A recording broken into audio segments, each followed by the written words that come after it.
ये सच है कि जिन वास्तव में मौजूद है? अगर जिन वाकई में मौजूद है तो फिर हमें उन्हें देख क्यों नहीं पाते? चलिए जानते हैं कुरान और विज्ञान की रोशनी में।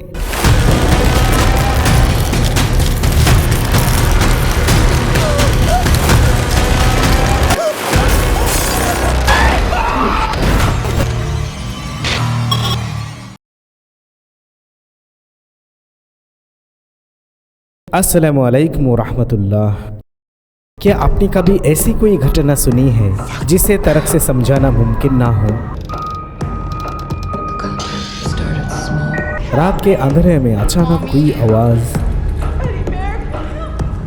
आंखों के सामने कुछ हिलता जुलता हुआ जबकि वहाँ कोई नहीं है, या फिर कोई ऐसा जिसका जीवन किसी अदृश्य शक्ति की वजह से तबाह हो गया है, जिसे हमें जीन कहते हैं।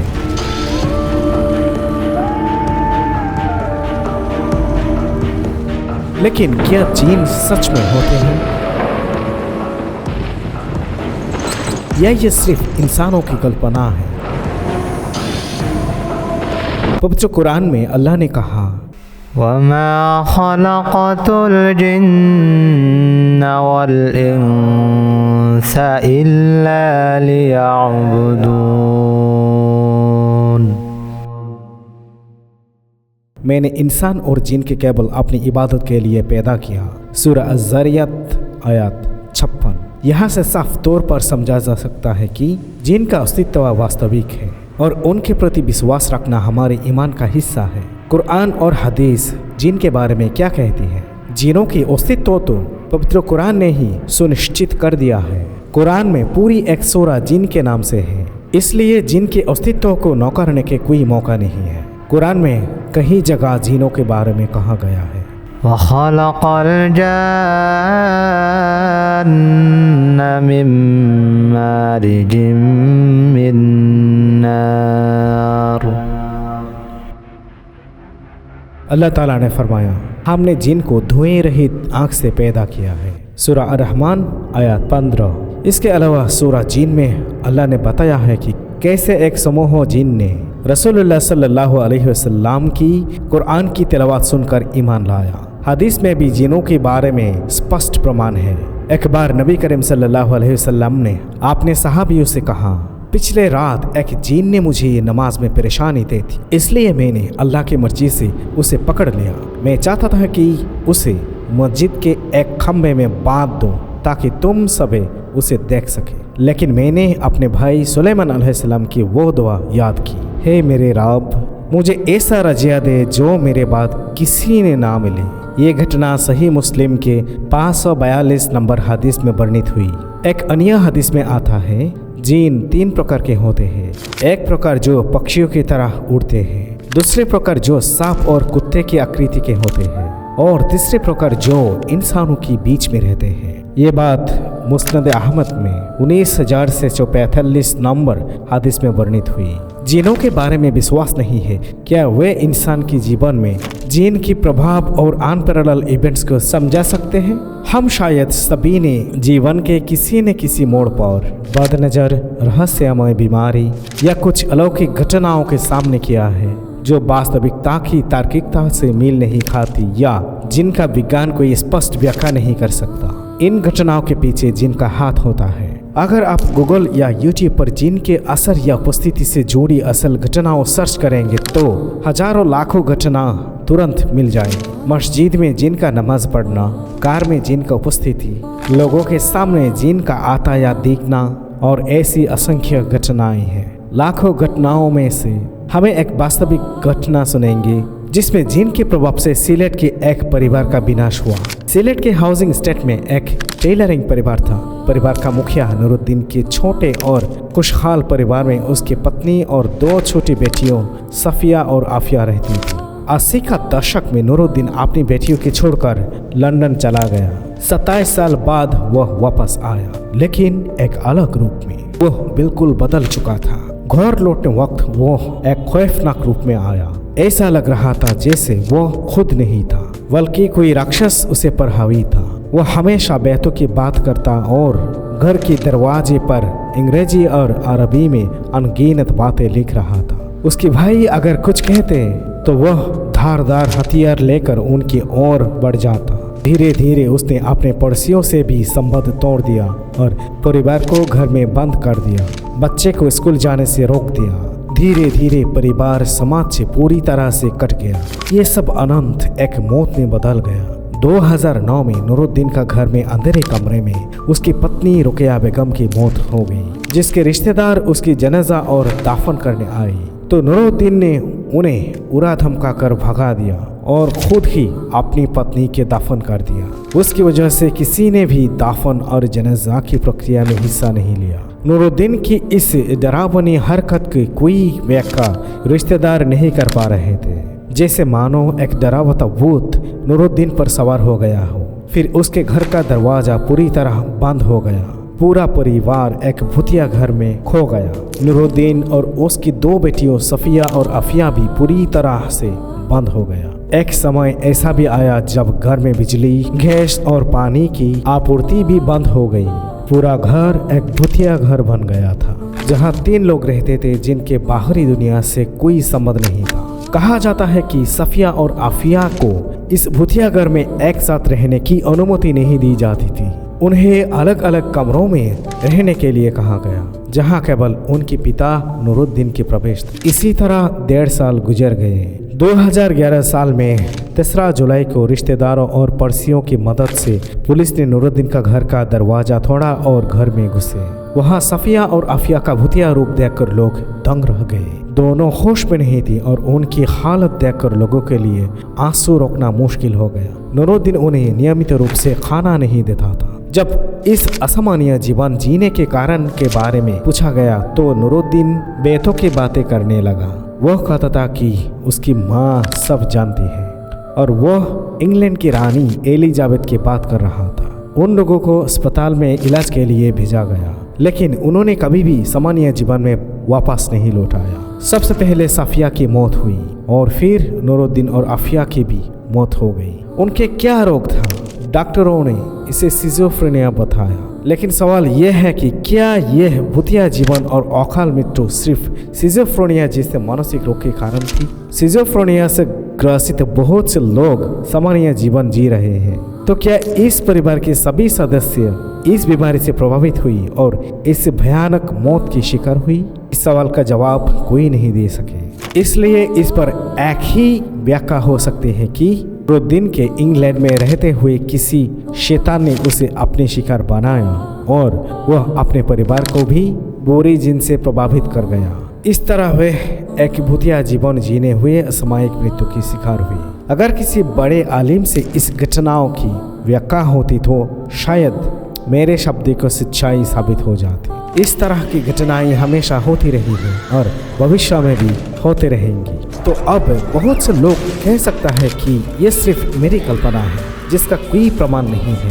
जैसा कि मैंने पहले कहा, ऐसे अनपैरेलल घटनाओं का प्रमाण कोई नहीं दे सकता, लेकिन विज्ञान जिन के अस्तित्व को कुरान के प्रकाश में स्पष्ट रूप से समझा सकता। हम इसी दिशा में आगे बढ़ रहे हैं, यहाँ तक कि पैगंबर मोहम्मद सल्लल्लाहु अलैहि वसल्लम के समय में भी जिनके हमले की घटना हुई थी। एक बार एक सहाबी अल्लाह के रसूल सल्लल्लाहु अलैहि वसल्लम के पास आया और कहा, मेरे भाई पागल हो गई, वह खुद की कंट्रोल नहीं कर पा रहे। तब नबी करीम सल्लल्लाहु अलैहि वसल्लम ने उनके लिए रुकिया यानी कुरान की आयत द्वारा इलाज किया और वह ठीक हो गया। ये घटना अबू दाऊद शरीफ के हदीस नंबर 3891 में वर्णित है। तो हम स्पष्ट रूप से कह सकता है कि सिलेट की नूरुद्दीन और उनके पूरे परिवार का अगर रुकैया या कुरान के द्वारा इलाज किया जाता तो वे निश्चित रूप से ठीक हो सकते हैं और नॉर्मल लाइफ में लौट सकते थे। ये घटना जिनों के अस्तित्व की नींव को और भी मजबूत करती है। तो इस वक्त सबसे बड़ा सवाल ये है, अगर जिन सच में होते थे तो हम उनके देख क्यों नहीं सकते? विज्ञान के दृष्टिकोण से इसकी क्या व्याख्या है? हमें जिनों को क्यों नहीं देख सकते? क्या ये सच में किसी और दुनिया में रहते हैं या फिर हमारी आंखों की कुछ सीमाओं की वजह से हमें उन्हें देख नहीं पाते? आइए कुरान और हदीस की रोशनी में और विज्ञान की अद्भुत व्याख्या द्वारा इस रहस्यों को समझने की कोशिश करें। लेकिन सवाल यह है कि इस विषय को साइंस के जोड़ने की कुंजी हम कहाँ से मिलेगी? क्यों? क्योंकि हम जानते हैं और मानते हैं कि साइंस की असली चाबी या कोड खुद कुरान है। इसलिए कुरान ही हमें इस विषय को साइंटिफिक रूप में समझने की कुंजी देता है। जिन की रचना के तथ्य के जरिए कुरान की वर्णना के अनुसार जिन हमारे आसपास रहते हैं, लेकिन हमें उन्हें नहीं देख सकते। लेकिन क्यों? जैसा कि पहले बताया गया, कुरान ने जिन की साइंटिफिक क्लू दिए हैं उनकी रचना के तथ्य के वर्णित करके। जिन की रचना के तत्व और आँख की परतें। पवित्र कुरान में अल्लाह ताला कहते हैं, मैंने जिन्नों को धुएं रहित आँख से पैदा किया। सूरह अर-रहमान आयत 15। तो अब सवाल उठता है, धुएं रहित आँख क्या होती है? इस बात को समझने के लिए हमें पहले आँख के बारे में थोड़े गहराई से जानना होगा। विज्ञान की नज़र से देखें तो आँख के कोई परतें होती है, या यूँ कहें कि आँख के लो या फ्लेम ऑफ फायर को कोई लेयर से बनी होती है जो तापमान, दहन प्रक्रिया और उसमें मौजूद गैसों पर आधारित होती है। हालांकि आमतौर पर हम 3 मुख्य परतों नारंगी, पीली और नीली या बैंगनी के बारे में जानते हैं, लेकिन गहराई से देखने पर आँख की लो में 7 परतें हो सकती हैं। तो आइए जिनों की अस्तित्व की गहराई से समझने के लिए आँख की इन 7 परतों को विस्तार से जानने की कोशिश करते हैं। आँख की 7 परतें और उनकी विशेष गुण। आँख की पहली परतें डार्क ब्लू लेयर या गाढ़ी नीली परत या जाला की जड़। ये परत आँख की जाला की सबसे निचले हिस्से में होती है, जहाँ से आँख की उत्पत्ति होती है। इसकी विशेषण यह है कि ये सीधे ऑक्सीजन की संपर्क में रहती है और पूरी तरह जलने की वजह से सबसे अधिक गर्म भागों में से एक होती है। इस परत का तापमान होता है लगभग 1400 तक 1500 डिग्री सेल्सियस। इसका वैज्ञानिक विश्लेषण यह है कि गैस और हवा के मिश्रण के कारण यह दहन सबसे प्रभावी ढंग से होता है। आँख की दूसरे लेयर के नाम लाइट ब्लू लेयर या हल्की नीली परत। यह परत गाढ़ी नीली परत के ठीक ऊपर होती है। यह मुख्यतः अधूरी दहन या इनकम्प्लीट कंबस्शन के कारण बनती है। इसके तापमान होता है लगभग 1300 और 1400 डिग्री सेल्सियस। इस परत में जलना तो पूरा होता है, लेकिन कुछ कार्बन कंशेष रह जाती हैं जो ऊपरी परतों के रंग के लिए जिम्मेदार होते हैं। आँख का तीसरा लेयर का नाम येलो लेयर या पीली परत। ये परत आँख की मध्य भाग में स्थित होती है। ये अधूरे दहन की वजह से चमकदार दिखाई देती है। इस परत का तापमान होता है लगभग 1000 डिग्री सेल्सियस। यहाँ छोटे छोटे कार्बन कण मौजूद रहते हैं जो गर्म होकर तेज रोशनी उत्सर्जित करते हैं। इसके बाद आँख की चौथा परत का नाम ऑरेंज लेयर या नारंगी परत। ये परत पीली परत का ऊपर होती है। इसकी विशेषता है कि ऑक्सीजन की कमी के कारण यह परत और भी गाढ़ी दिखती है। इसका तापमान लगभग 800 से 900 डिग्री सेल्सियस होता है। इस परत से सामान्यतः है कि अधिक धुआं उत्पन्न होता है। इसके बाद रेड लेयर या लाल परत। ये परत आँख की सबसे ऊपरी हिस्से के पास होती है। ये सबसे कम तापमान वालों परत होती है। इसका तापमान लगभग 600 से 800 डिग्री सेल्सियस होता है। इसमें ऑक्सीजन की कमी होती है और धुआं की मात्रा अधिक पाई जाती है। इसके बाद आँख की नेक्स्ट परत के नाम वायोलेट लेयर या बैंगनी परत और ज्वाला का किनारा। यह आँख की सबसे ऊपरी परत होती है। इसकी विशेषता यह है कि यह अल्ट्रा वायोलेट रे या अति बैंगनी रोशनी उत्सर्जित होती है, जिन्हें सामान्य आँखों से देख नहीं जा सकता। इसका तापमान 1500 से लेकर 3000 डिग्री सेल्सियस तक हो सकता है और यह ज्वाला का सबसे अधिक तापमान वाला भाग होता है। यह सबसे शक्तिशाली विकिरण उत्सर्जित करती है, जिसे केवल विशेष उपकरणों की मदद से ही देखा जा सकता है। एंड लास्टली आँख की most important and at last layer, जिसके नाम इनविजिबल लेयर या अदृश्य परत या कहा जा सकता है कि बिना धुएं की आँख का हिस्सा। यह परत नीली परत के बाहर स्थित एक पारदर्शी क्षेत्र में होती है। यह मुख्यतः इंफ्रारेड रेडिएशन उत्सर्जित करती है, जिसे सामान्य आँखों से देखा नहीं जा सकता।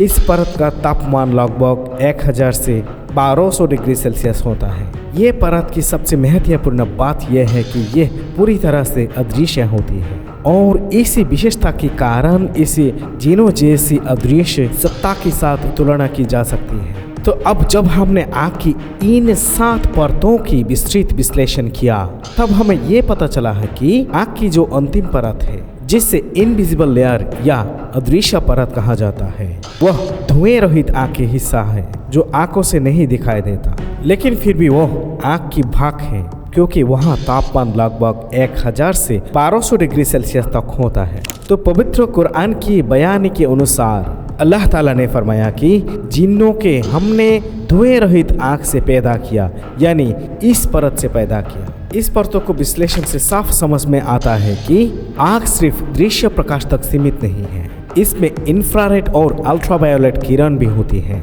जो हम इंसानी आँखों से नहीं देखी जा सकती। इसलिए अब जिन जाति की अस्तित्व को लेकर कोई शक की गुंजाइश नहीं रह जाती। जिनों की गर्मी, प्रकाश की तरह तेज गति, रूपांतरण की शक्ति और अन्य गुण, ये सब हमें इसी आँख की लौ से समझ में आते हैं। कैसे?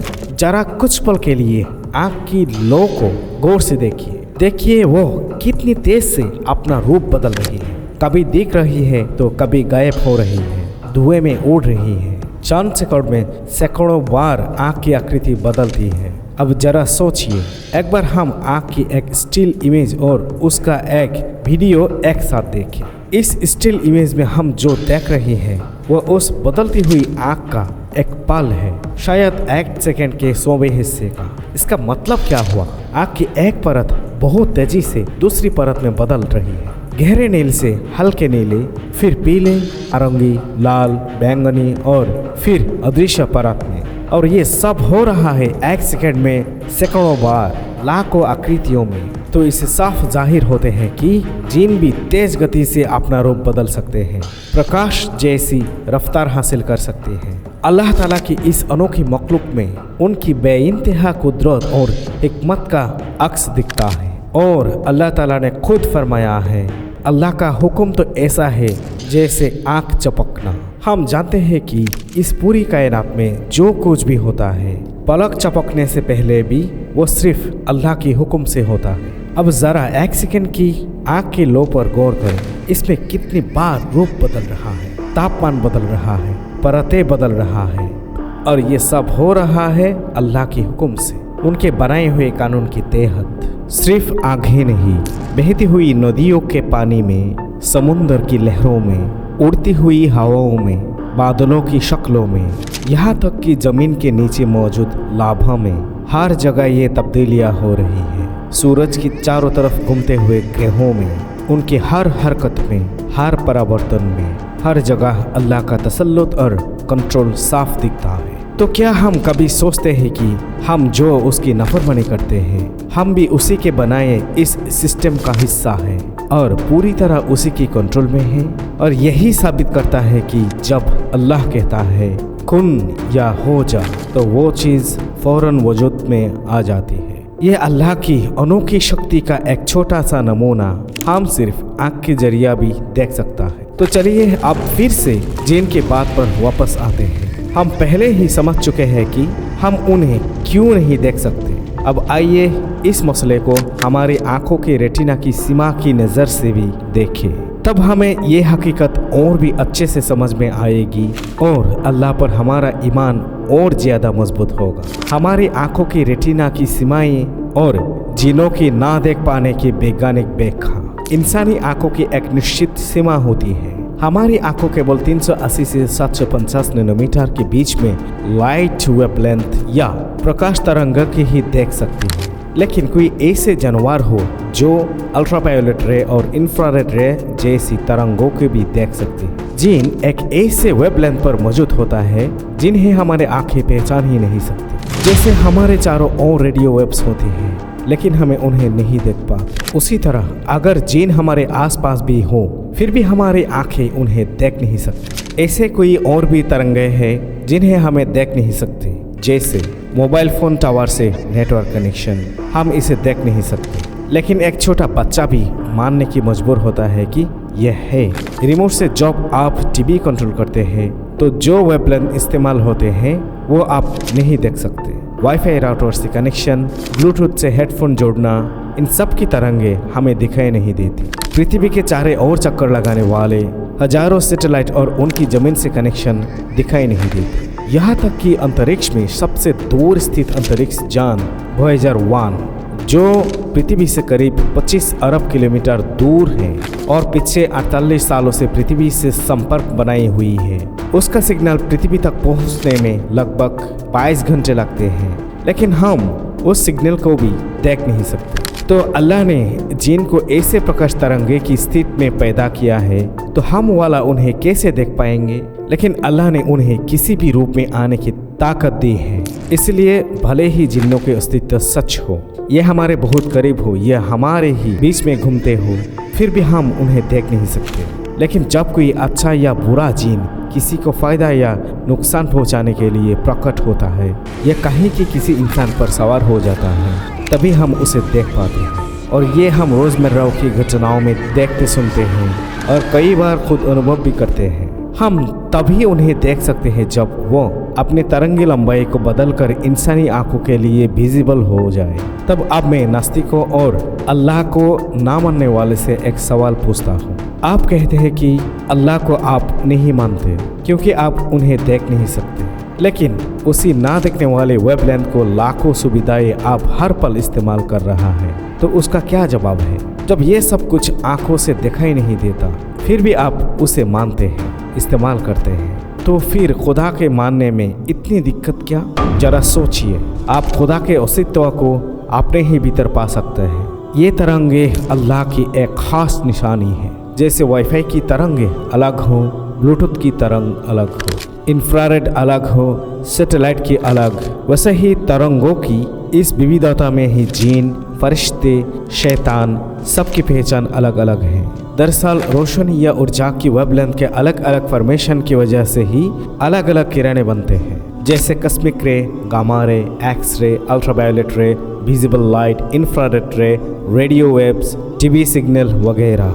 तो इसमें कोई शक नहीं है कि जीन हक है और उसी तरह फरिश्ता भी हक है। आपके दोनों कंधे पर 2 फरिश्ता बैठे हैं, लेकिन आप उन्हें देख नहीं पा रहे। इसलिए अभी तक की सारे तर्कों और तथ्यों से यही साबित होता है कि जिनों का अस्तित्व होने के बावजूद और हमारे बीच रहने के बावजूद हम उन्हें अपने आंखों से नहीं देख सकते। हदीस में आया है कि एक रात रसूल सल्लल्लाहु अलैहि वसल्लम नमाज अदा कर रहे थे, तभी एक शैतान जीन ने उन्हें परेशानी देने की कोशिश की, लेकिन रसूल सल्लल्लाहु अलैहि वसल्लम ने उसे पकड़ने के इरादा किया।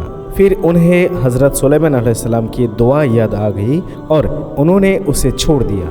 इससे भी साबित होता है कि जिन का वजूद सिर्फ अकीदा नहीं बल्कि हकीकत है। जब रसूल सल्लल्लाहु अलैहि वसल्लम खुद जिन के बारे में गवाही दे रहा है, तो फिर शक की कोई गुंजाइश नहीं रह जाती। और अल्लाह ताला तो इस मसले को बहुत वाज़ेह तौर पर बयान कर चुके हैं कि उन्होंने इंसान और जिन को अपनी इबादत के लिए पैदा किया है। बुरी जिन से बचने और अच्छे जिन से फ़ायदा उठाने के तरीके।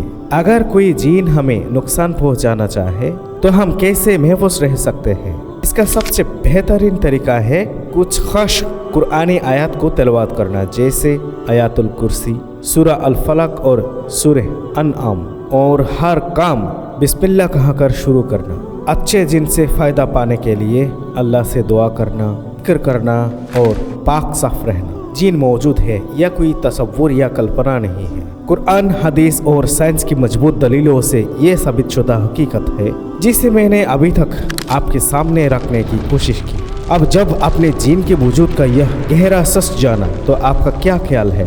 क्या कभी आपके साथ या आपके आसपास कुछ अजीब वाक़या हुआ है?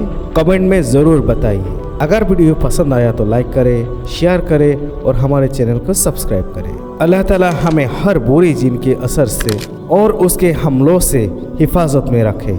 आमीन।